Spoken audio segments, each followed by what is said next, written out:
Hasta este punto en nuestros estudios hemos seguido más o menos la historia delineada por la Biblia en el Antiguo Testamento, siguiendo eh, eh, la historia de la creación, del diluvio, de los patriarcas de Israel, de la nación de Israel, la ley, los reyes. Y dentro de esta historia vimos las promesas que Dios hizo a hombres de fe y a la nación judía. Y en las últimas semanas hemos enfocado la manera en que el Señor Jesús es el cumplimiento de todo lo que iba antes de Él. Un cumplimiento de la ley, un cumplimiento de las promesas del Antiguo Testamento. Y toda la palabra antigua del Antiguo Testamento se cumplió en la vida de Jesús y se perfeccionó en su muerte y su resurrección. Como vimos, este momento en la historia, la muerte y resurrección de Jesús, es el punto focal de la historia del mundo desde la perspectiva divina. En este momento, eh, toda la justicia de Dios se manifestó en la manera que estudiamos la semana pasada, que eh, por medio de la muerte de Jesús, Dios declaró su justicia en dos maneras. Primeramente, que el pecado merece la muerte y que la carne, la naturaleza humana, merece la muerte. Pero a la vez que Dios ama la justicia y busca en todos nosotros una vida justa. Y si creemos esto y basado en el sacrificio de Jesús, Dios está dispuesto, por medio de su gracia y misericordia, a perdonarnos y darnos la vida eterna.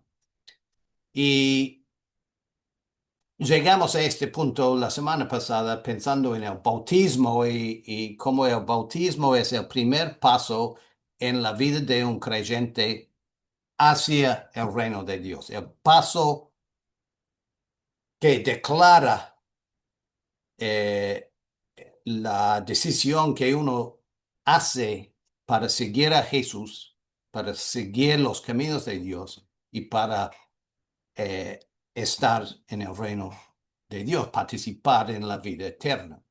Hoy vamos a pensar en la vida de un creyente después del bautismo. ¿Qué exige de un discípulo de Cristo el bautismo y participar en las promesas? ¿En qué manera eh, cambian nuestras vidas después del bautismo? Bueno, en eh, el estudio de la semana pasada hablamos del bautismo y cómo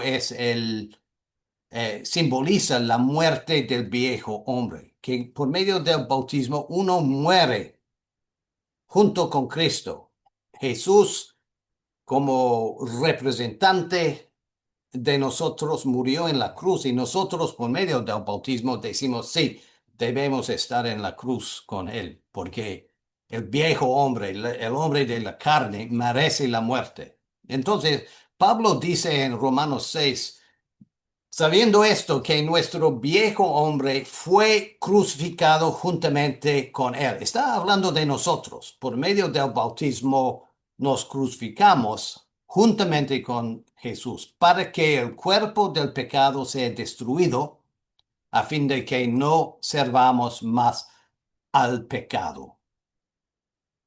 Así, en Adán todos mueren, dice Pablo en 1 Corintios 15, también en Cristo todos serán vivificados. Entonces, hablamos la semana pasada del cambio de familia que hacemos por medio del bautismo. Nacimos en la familia de Adán, pero por medio del bautismo nos cambiamos de familia y participamos en la familia de vida, la familia de Cristo. Pero todo el proceso del bautismo es un proceso simbólico de la muerte de un viejo, una vida vieja, un viejo hombre, y el comienzo de una vida nueva. Vimos varias citas que hablan de la manera en que nos vestimos de nuevo en otra ropa por medio del bautismo. Todos los que habéis sido bautizados en Cristo, de Cristo estáis revestidos. Vestíos del nuevo hombre, creado según Dios en la justicia y santidad de la verdad. Y Colosenses 3, habiéndoos despojado del viejo hombre y con sus hechos y revestido del nuevo, el cual conforme a la imagen del que lo creó, se va renovando hasta el conocimiento pleno. Entonces, sale muy claro del Nuevo Testamento que el bautismo es el comienzo de un gran cambio en la vida de uno. Es un cambio de casi es como un cambio de ropa, ¿verdad? Que nos vestimos de nuevo en otra manera de vivir, pensar y caminar en el mundo en que vivimos.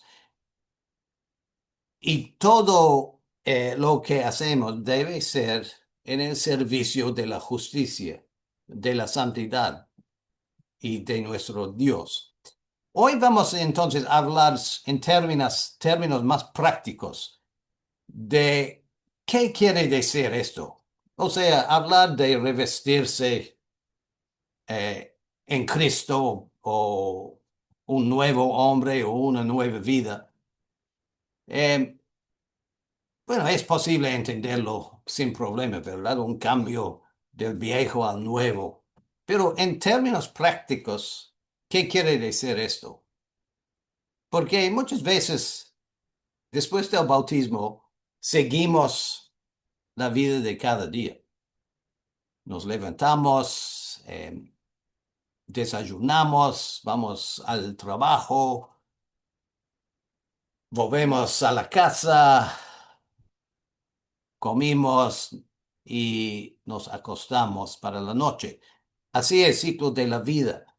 Y en términos prácticos, a veces no mucho cambia, pero el creyente tiene que pensar en cómo puede servirle a Dios en la vida de cada día. ¿Qué es el propósito de nuestro llamamiento? ¿Qué es el cambio que debe manifestarse en nuestras vidas? Sabemos, es interesante que la salvación es para un propósito. Dios nos salva no solo para vivir para siempre.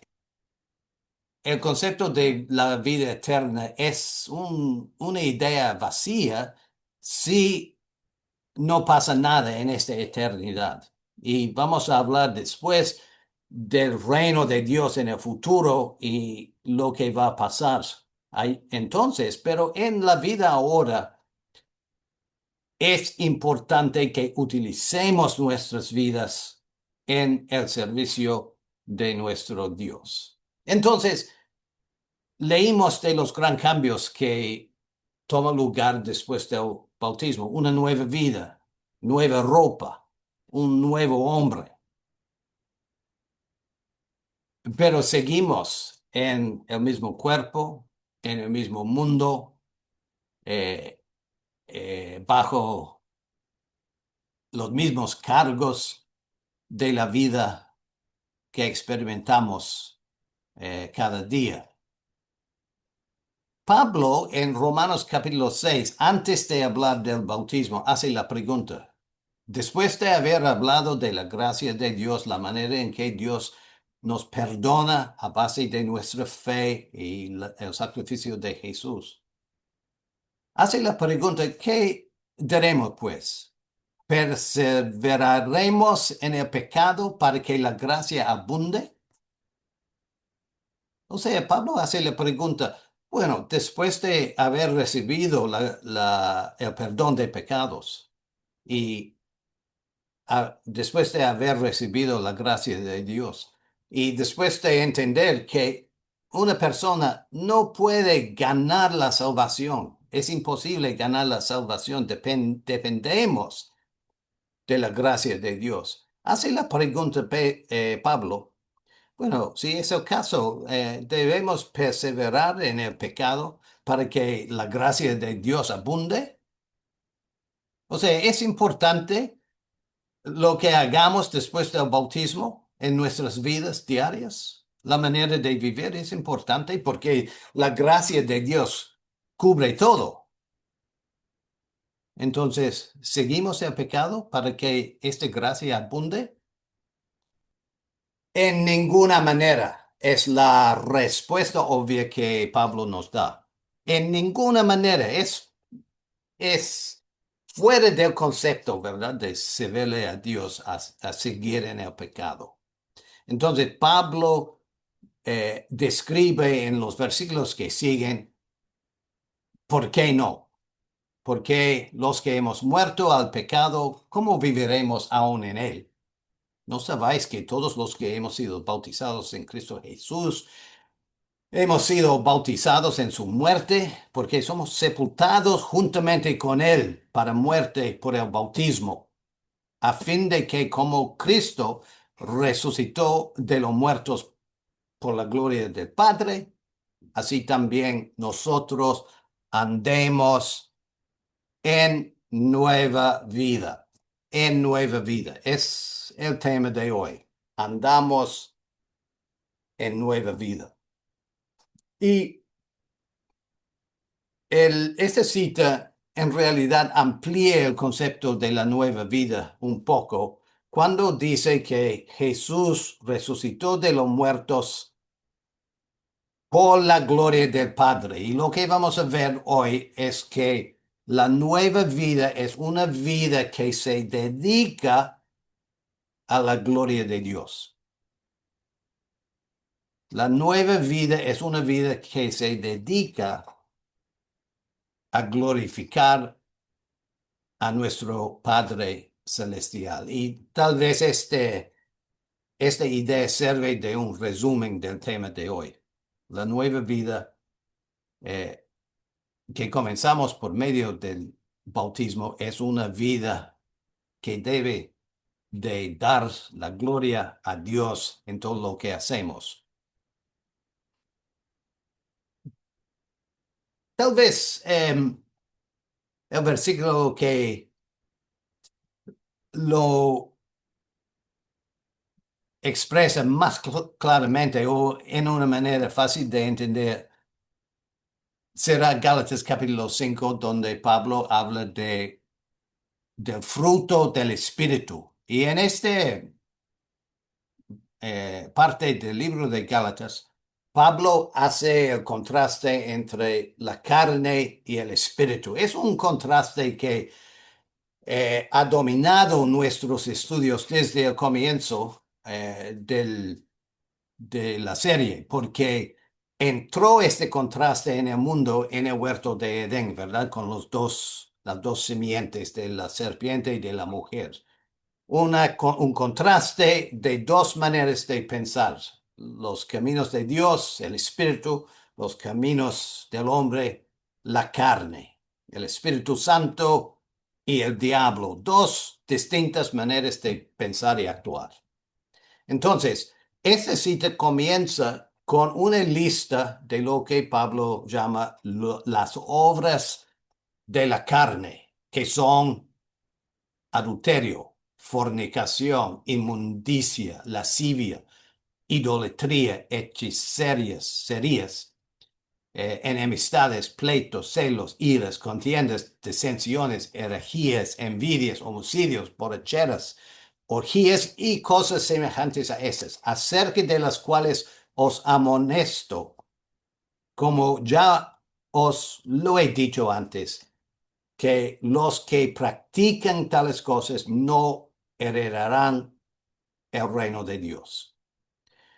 En otras palabras, Pablo hace una lista de cosas que eh, eh, van a excluir, van a quitar de nosotros la esperanza del reino de Dios, porque es un comportamiento que no conforme con un eh, con el reino de Dios y no es la manera de vivir de un ciudadano del reino de Dios.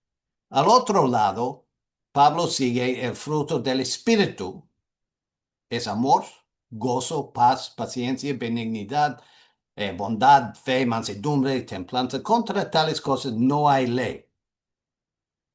Los que son de Cristo han crucificado la carne con sus pasiones y deseos.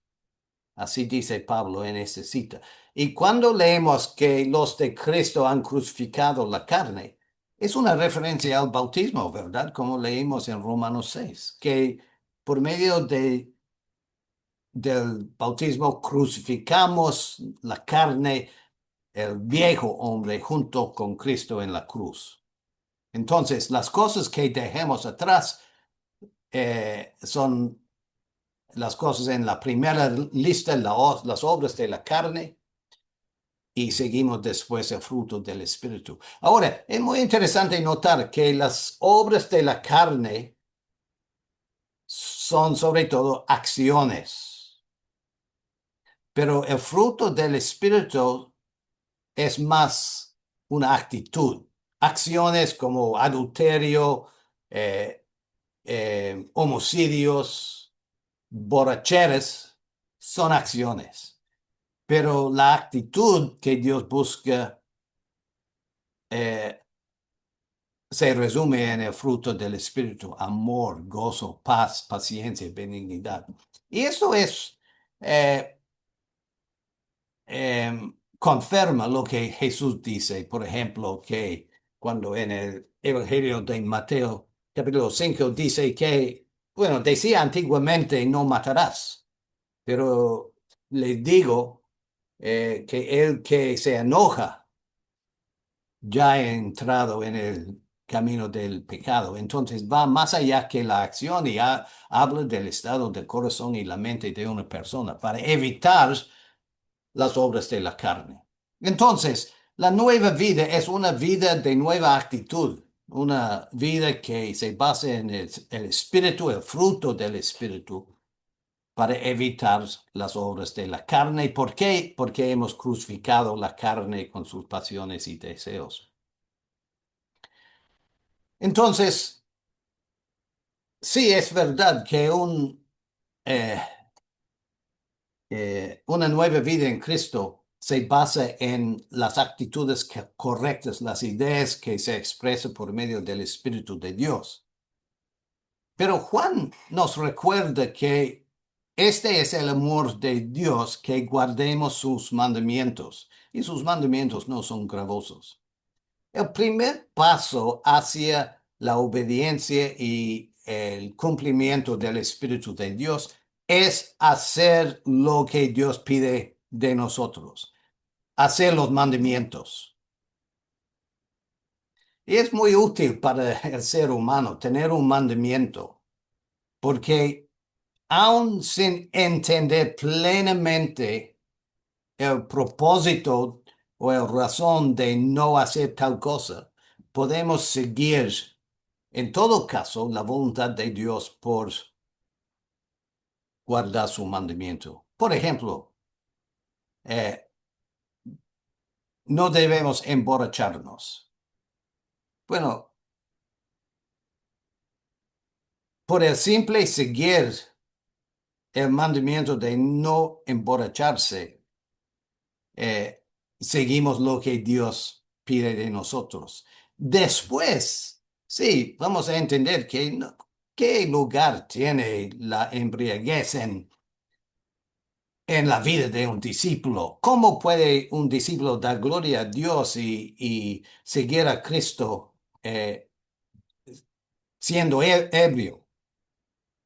Entonces, los mandamientos que Dios nos da nos ayuda a seguir el Espíritu, por hacer la voluntad de Dios, por obedecerle. Es un paso hacia un pleno entendimiento, aprecio del Espíritu de Dios. Entonces, los mandamientos más famosos que tenemos son los mandamientos que Dios dio a Moisés en el monte de Sinaí y siguen siendo mandamientos que debemos seguir para mostrar nuestro amor de nuestro Padre Celestial. Los 10 mandamientos. Notamos una cosa, que la mayoría de los mandamientos son prohibiciones. No tendrás dioses ajenos, no adorarás imágenes, no tomarás el nombre de Dios en vano, no matarás, no cometerás adulterio, no robarás, no mentirás, no codiciarás. Son mandamientos en contra a las obras de la carne y siguen vigentes, la mayoría en todo caso. Eh, bueno, algunas es posible que algunas estén pensando en el cuarto mandamiento. Acuérdate del día de reposo para santificarlo. ¿Sabes que todos los 10 mandamientos fuera del cuarto mandamiento son confirmados por Jesús y los apóstoles en el Nuevo Testamento? Pero el cuarto mandamiento no es un mandamiento afirmado por Jesús ni los apóstoles en el Nuevo Testamento. En realidad, sabemos que Jesús en muchas ocasiones, eh, según el entendimiento de los judíos, quebró el cuarto mandamiento, pero Jesús les mostró que haciendo las obras de Dios, como la curación, eh, eh, no, no contradice el cuarto mandamiento. Pero tal vez vale la pena hacer un pequeño desvío para recordarnos por qué el cuarto mandamiento de guardar el día de reposo no es un mandamiento eterno para nosotros hoy en día. En el, cuando Dios le dio la ley a Moisés, fue una ley que estableció un pacto entre el pueblo de Israel y Jehová. Y en varios lugares en el libro de Éxodo y otros de los primeros 5 libros del Antiguo Testamento, leemos esto, que guardarán pues el día de reposo los hijos de Israel, celebrándolo por sus generaciones, por pacto perpetuo. Fue un pacto entre Dios y los israelitas. Señales para siempre entre mí y los hijos de Israel. El día de reposo es un señal entre él y los hijos de Israel. Igualmente en Éxodo 34, hablando a Moisés, Dios dice, escribe tú estas palabras, porque conforme a estas palabras he hecho pacto contigo y con Israel.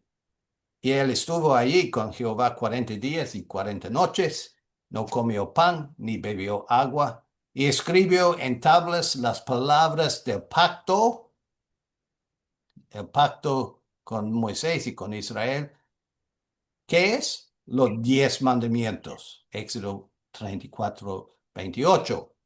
Entonces, llegado al Nuevo Testamento, sí, los mandamientos de la ley, de los 10 mandamientos,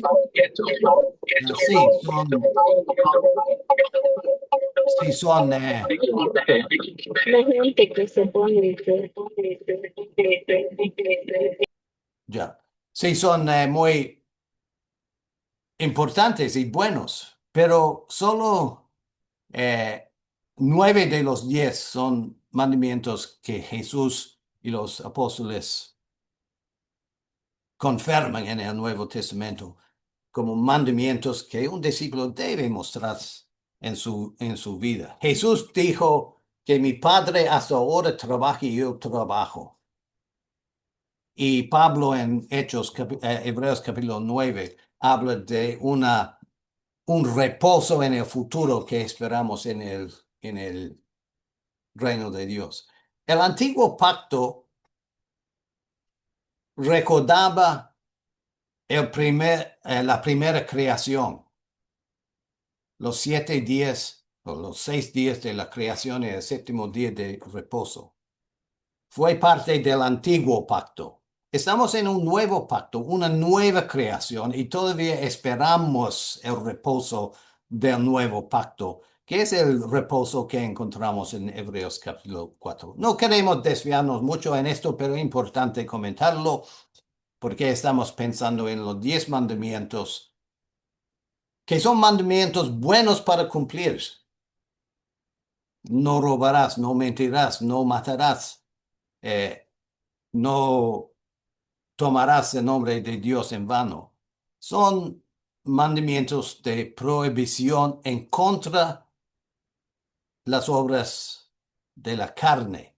Jesús también cita mandamientos de la ley de Moisés, pero no menciona entre los mandamientos más importantes, no menciona los 10 mandamientos. ¿Qué dice Jesús cuando recibe la pregunta, ¿cuál es el gran mandamiento de la ley? Jesús le dijo, amarás al Señor tu Dios con todo tu corazón, con toda tu alma y con toda tu mente. Este es el primer y grande mandamiento. El segundo es semejante, amarás a tu prójimo como a ti mismo. De estos 2 mandamientos depende toda la ley y las profetas. Entonces, así como Pablo en Gálatas 6 delinea las obras de la carne y el fruto del Espíritu, Jesús también nos da los mandamientos que más concuerdan con el fruto del Espíritu, la actitud que debe dominar en la mente y corazón de un creyente. Los 10 mandamientos son buenos, claro, pero son prohibiciones en contra a las obras de la carne. Entonces, de todo esto, vemos que un creyente, alguien que pasa por los aguas del bautismo, por las aguas del bautismo, en su nueva vida,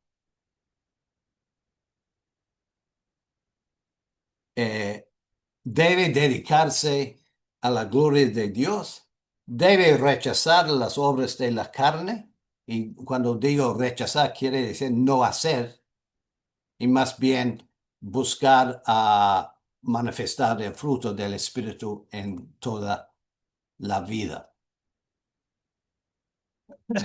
Vamos a hablar aún en términos más prácticos ahora. A veces hay un razonamiento que dice, bueno, el tomar, por ejemplo, en exceso en la casa, fuera de cualquier otra persona, sin afectar a nadie, no va en contra a Dios porque nadie va a sufrir por tomar un poquito o, o cualquier compartimiento que haga en casa no afecta a los demás. Entonces puede calificarlo pecado o obra de la carne si lo hago afuera de las personas sin afectar a nadie.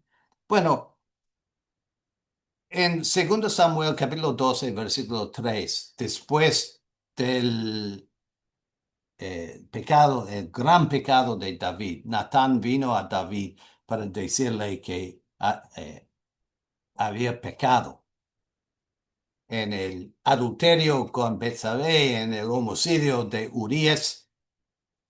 David negaba esto hasta la llegada de Natán. Y cuando David entendió lo que había hecho, dijo, pequé contra Jehová. Bueno, en realidad cometió adulterio con Betsabé y mató a Urías. Y sí, pecó contra ellos también, pero David estaba confesando en su respuesta que en todo lo que hacemos, lo hacemos delante de Jehová. Y es Jehová quien pide de nosotros un comportamiento, una vida que da gloria a Él. Entonces, sí, eh, em, cualquier cosa que hagamos solos en casa sigue una acción delante de Jehová y debe manifestar el fruto del Espíritu más bien que la obra de la carne. Entonces, cuando pensamos en nuestro comportamiento después del bautismo, un comportamiento en la nueva vida del nuevo hombre, revestido por Cristo, es una vida donde debemos eliminar toda obra de la carne. Y no podemos hacerlo. Somos débiles según la carne, pero nuestra meta, el objetivo en nuestras vidas es seguir el Espíritu, en el fruto del Espíritu y quitar las obras de la carne, eliminar las obras de la carne de nuestras vidas. Ahora, vamos a hablar con más especificidad, más enfocado ahora en la manera en que podemos eh, glorificar a Dios en nuestras vidas y las cosas que eh, no van a glorificar a Jehová. Pablo en Corintios dice, vosotros sois el templo del Dios viviente. Está hablando de nuestros cuerpos y señala a los corintios que lo que hacemos con nuestros cuerpos tiene que ver con nuestro culto a Jehová. Fue importante en aquel entonces porque el mundo romano fue una sociedad muy inmoral, muy corrupta, donde se manifestaba todo exceso de las obras de la carne. Entonces, Pablo sigue en Corintios 6. El cuerpo El cuerpo no es para fornicación, sino para el Señor para el cuerpo. Y Dios que levantó al Señor también a nosotros nos levantará con su poder. ¿No sabéis que vuestros cuerpos son miembros de Cristo? Quitaré pues los miembros de Cristo y los haré miembros de una ramera. De ningún modo. ¿O ignoráis que vuestro cuerpo es templo del Espíritu Santo, el cual está en vosotros, el cual tenéis de Dios, y que no sois vuestros? Porque habéis sido comprados por precio, glorificad pues a Dios en vuestro cuerpo y en vuestro espíritu, los cuales son de Dios. Glorificar a Dios en el cuerpo y en el espíritu o en nuestra manera de pensar. No solo en la actitud, pero también en la acción. Y los consejos así que recibimos de Pablo nos enseña que hay mucho en el mundo en que vivimos que debemos evitar, que no deben ser parte de la vida en Cristo. Tomar en exceso, las drogas, la glotonería, el fumar, tatuaje, juegos. La realidad, y debo decirlo, que algunas de esas cosas no son en realidad pecados, ¿verdad? Algunos más que otros. Tomar en exceso, emborracharse, sí, sabemos que eso no es bueno para un discípulo de Cristo. Pero el fumar, bueno, conozco personalmente a hermanos que fuman, son adictos a nicotina, entonces no pueden dejar a pesar de tratar. ¿Por qué? ¿Por qué decimos que, bueno, sería mejor que un discípulo de Cristo no fume? Bueno, exactamente eh, por las razones que Pablo delinea en Corintios, que glorificamos a Dios con nuestros cuerpos y con nuestro espíritu. Dios nos ha dado este cuerpo y creemos que en la resurrección gozamos de un cuerpo físico también. Entonces no debemos abusar del cuerpo y sabemos que fumar daña el cuerpo. Ahora, em, Jesús salió del sepulcro después de 3 días con el mismo cuerpo, ¿verdad? El sepulcro estaba vacío. Entonces Jesús salió con el mismo cuerpo y entendemos que en la resurrección Dios va a curar el cuerpo, la naturaleza humana, para restaurarla, para hacerlo inmortal. Pero esto no debe de ser en el espíritu de la pregunta que Pablo hizo en Gálatas, en Romanos 6. ¿Debemos seguir en el pecado? Esto no quiere decir que debemos abusar del cuerpo ahora porque Dios va a curar todo en la resurrección. No, glorificamos a Dios en nuestro cuerpo y en nuestro espíritu, en lo que hacemos, el cuerpo y también lo que pensamos y hablamos. Y vamos un poquito más profundo porque en un mundo sin morales bíblicos, la inmoralidad reina, como en el Imperio Romano. La fornicación, el adulterio, el homosexualismo son cosas que se mencionan en el Nuevo Testamento que no deben nombrarse entre los hermanos. Hoy en día tenemos problemas como la pornografía, que es tan abundante en el Internet, cosas que obviamente no dan gloria a Dios, porque glorificamos a Dios en nuestros cuerpos y en nuestro espíritu. Entonces, para un creyente, eh, tenemos el modelo de las relaciones eh, eh, personales entre hombre y mujer, entre personas, eh, como cita Pablo en Efesios capítulo 5. Grande es este misterio que dejará el hombre a su padre y su madre, se unirá a su mujer y las dos serán una sola carne. Y ese es el principio del matrimonio que nació en el libro de Génesis y sigue siendo el modelo de las relaciones personales que Dios nos da y quiere que no, sigamos. Dios quiere que sigamos este modelo. Ahora, vivimos en un mundo muy complicado y, y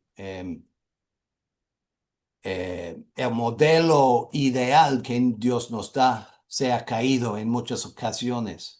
Y es posible también que personas siguen el camino hacia el reino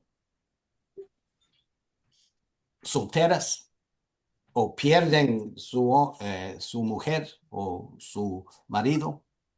Es complicado, ¿verdad? Pero aquí tenemos lo que debe ser el modelo para nosotros, porque es un modelo que se basa en la relación entre Jesús y la iglesia. Grande es este misterio, dice Pablo. Yo digo esto respecto a Cristo y la iglesia. Entonces, las relaciones personales eh, de esta vida tienen una relación con eh, el Señor Jesús y la iglesia también. Entonces, en, en las cosas más personales de la vida, debemos pensar en una manera espiritual, más bien en las obras de la carne, en, en, en la manera de vivir del mundo corriente. No, Dios nos ha llamado a un ideal más alto. Entonces, después del bautismo, la nueva vida, sí, exige de nosotros varias cosas en nuestra vida con el fin de glorificar a Dios.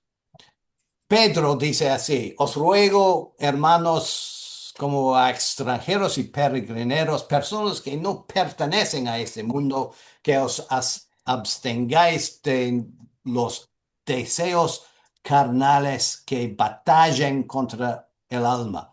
O sea, nuestro deseo de servir a Dios está en conflicto con los deseos carnales. Es la lucha, la enemistad que nació en Génesis 3.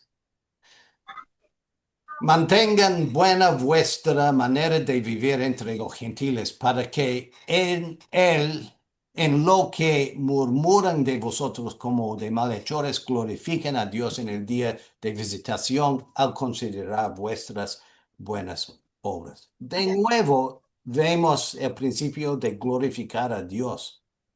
A pesar de que nuestro comportamiento eh, por el momento nos trae dificultades en el mundo en que vivimos, pero el fin de nuestra manera de vivir y pensar y hablar es para glorificar a Dios. Entonces, abstengáis, eh, os ruego que os abstengáis de los deseos de la carne que batallan contra el alma. Y no, eh, nunca debemos perder de la vista este conflicto que está vivo en todos nosotros, el conflicto entre la carne y el espíritu. Y el llamamiento a los creyentes es que seguimos el espíritu y el fruto. Ahora, vivimos como discípulos de Jesús, como extranjeros y peregrineros en un mundo que tiene gobiernos, que tiene leyes y sistemas de vida. Y en la mayoría de los casos agradecemos el orden que encontramos en el gobierno de nuestro país. Y Pablo y Pedro nos dan consejos sobre este tema, de cómo debemos comportarnos en el mundo en que vivimos con respecto al gobierno y las responsabilidades civiles eh, para un creyente en nuestra nueva vida. Ya vimos que no somos en realidad de este siglo, somos extranjeros, somos peregrineros.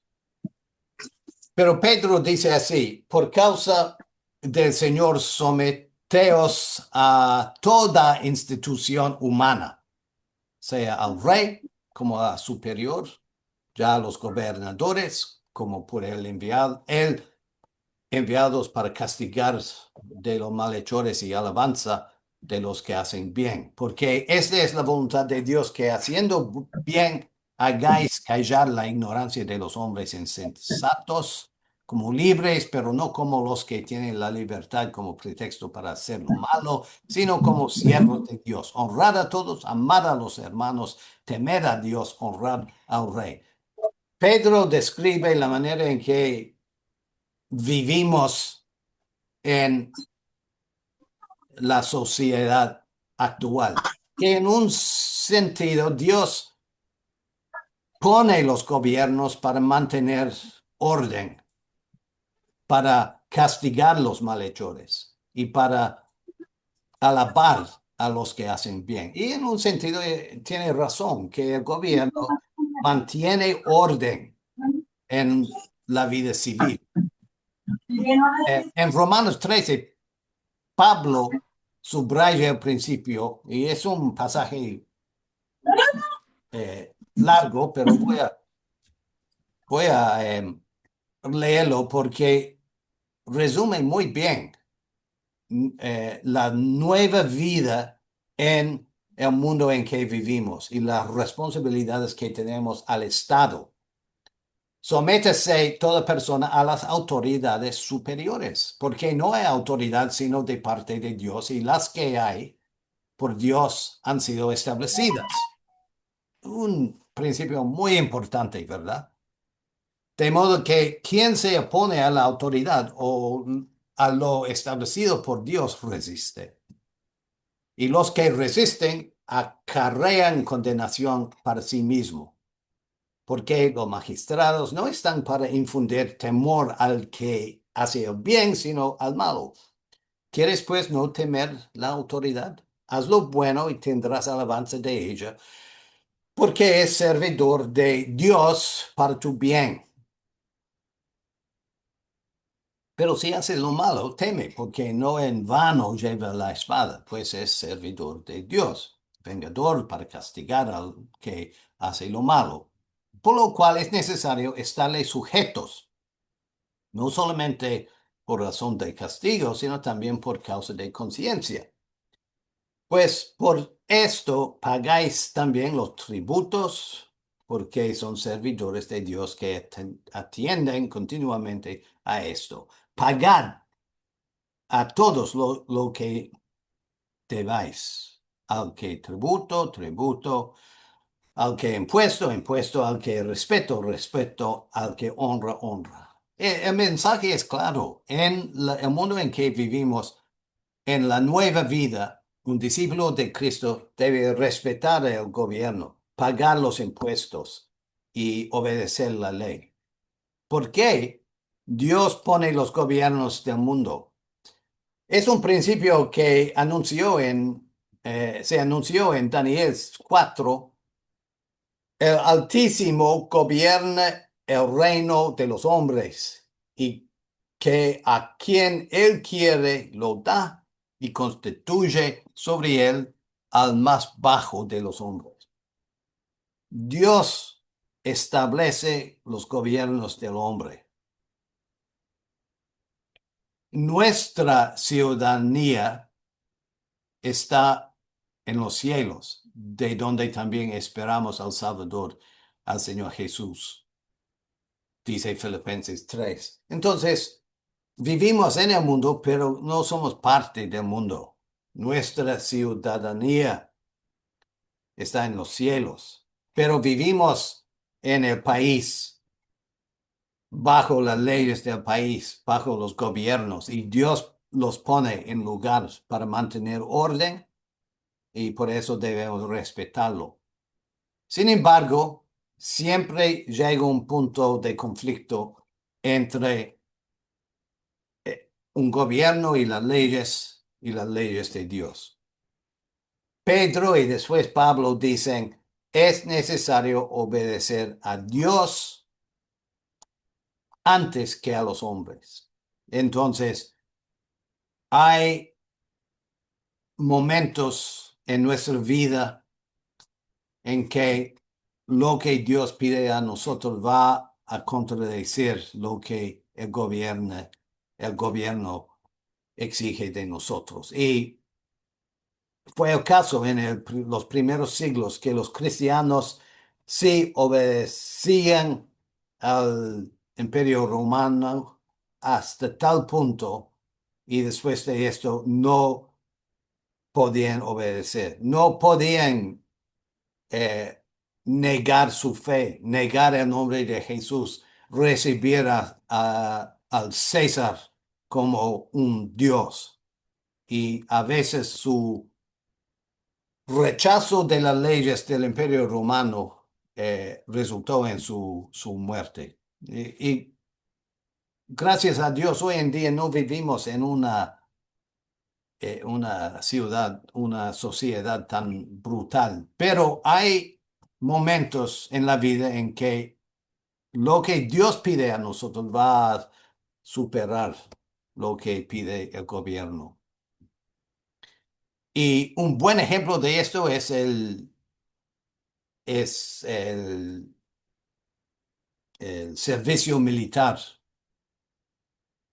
participar en las guerras de una nación, participar en el ejército de una nación. Y en muchos países en el pasado Ha sido algo obligatorio. El gobierno obligaba a personas a participar. Pero leemos así de Jesús en los evangelios. Eh, Después de que Simón Pedro cortara la oreja del siervo de sumo sacerdote, Jesús dijo a Pedro, mete tu espada en la vaina y curó la oreja.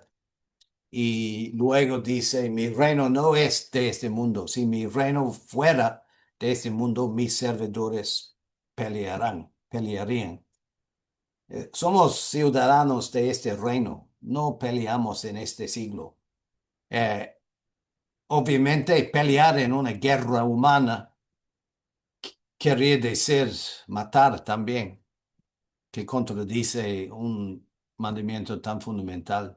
Entonces, un paso de conciencia en la vida de un creyente es no participar en los ejércitos y podemos decir de otros trabajos también que contradicen la vida en Cristo, o sea, la policía, carabineros, em, em, trabajos así que contradicen lo que debe manifestarse en la vida de un creyente. Em, en mi país no es obligatorio ahora votar, ir al ejército ni nada, pero el hermano de mi abuelo sí fue a la cárcel en la Primera Guerra Mundial por no eh, entrar en el ejército, a pesar de la ley del gobierno. Entonces es algo no tan distante en el pasado, ¿verdad? De la realidad de ver en las leyes de un país algo que va en contra de la ley de Dios. Entonces, Efesios habla de el em, ¿cómo se llama? El vestido de guerra que debe llevar un discípulo de Cristo. Paz, fe, em, salvación, espíritu y palabra de Dios. Para concluir, voy a tocar dos eh, partes más de la vida cotidiana que son importantes en la vida nueva de un creyente. Todos nosotros trabajamos y el consejo que Pablo da en Efesios 6 es que obedecemos eh, a que obedezcamos a vuestros amos terrenales con temor y temblor, con sencillez de vuestro corazón, como a Cristo. Debemos en la vida diaria, en el trabajo, trabajar como si fuera un trabajo a Dios, a Jesús. Mostrar a todo el mundo que estamos hombres nuevos, vivimos una vida nueva, entonces en nuestro trabajo mostramos una actitud que da gloria a Dios. Y al otro lado de la moneda, Pablo en Colosenses dice a los amos que hagan lo que es justo y recto con vuestros siervos, sabiendo que también vosotros tenéis un amo que está en los cielos. Entonces, en la vida cotidiana, en la nueva vida, un creyente en cualquier situación debe eh, mostrarse un discípulo de Cristo en su manera de actuar, o en su trabajo, o siendo el jefe de un trabajo. eh, Sus actitudes deben reflexionar lo de Cristo. Considerémonos unos a otros para estimular el amor a las buenas obras, no dejando de congregarnos como algunos tienen por costumbre, sino exhortándonos y tanto más cuanto veis que aquel día se acerca. Una parte importantísima de la nueva vida es participar y compartir con personas que comparten la misma fe, participar en una iglesia, congregar con personas para exhortar, para apoyar, para estimular eh, en el camino hacia el reino. Todas esas cosas son importantes en la vida nueva. Entonces, para concluir, como dice Pablo en Corintios 10, y esto es un buen resumen de lo que hemos visto hoy, uno debe de glorificar a Dios en todo lo que hace, hasta en lo que come y bebe. O sea, hasta las cosas más básicas de la vida debe, debemos ver una oportunidad de glorificar a Dios. Siempre cuento esta anécdota cuando hablamos de esto. Siendo joven, eh, escuché una charla acerca de este punto y el hermano me dijo, bueno, yo en mi Biblia, en la margen de mi Biblia, al lado de tal texto, escribí, no puedo servirle a Dios lavando platos. Pero él dijo, después de 10 años con un poquito de madurez, llegó a entender que sí, el primer lugar donde podemos servirle a Dios y glorificarle a Dios es está en la pila, lavando ropa, lavando platos, sirviéndole a la familia, a nuestros maridos o nuestras esposas, a nuestros vecinos, a nuestros hermanos en la iglesia, a los en el trabajo. Podemos glorificar a Dios en las cosas más pequeñas, más humildes en nuestras vidas. ¿Cómo? Por hacerlos como si fuera un servicio a Cristo para manifestar una actitud de amor, de gracia a todos los que nos rodean, pero siempre para la gloria de Dios. En conclusión, uno debe de glorificar a Dios en todo lo que hace, hasta lo que come y lo que bebe. Muchas gracias.